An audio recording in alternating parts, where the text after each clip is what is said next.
krok chu nun kana botor nang lu wang non Reso penin su hatara lang su lun kanti pati long pu krok chu ma krok chu krok chu ma krok chu krok chu ma krok chu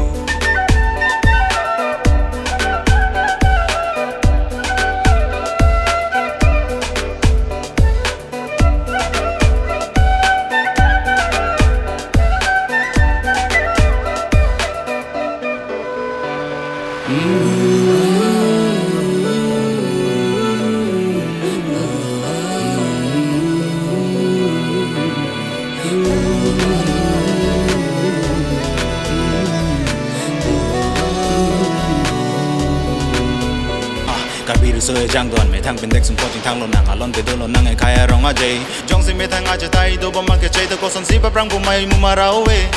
li jong si a prang ja ban pe te li mu ma ra mai prang thek thei la si duan le Karbi a kai e ha ning hang nang ne ke do ke chei e ha pe ve lo nang chilang o ne a se pe do lo nang ching hon ching rum a se an ke do pu long pu ro pu nong nam ra nam ma hir ju me a re ha Ni hang ni raya nam, ni yang ni raya nam, ni rap ni raya nam, ni tu ni raya nam. Alpan su kebar jab su kem ni kima nam. Arju pe huri cho em pumung ram mira senja o thal suri thiri suri ya nam.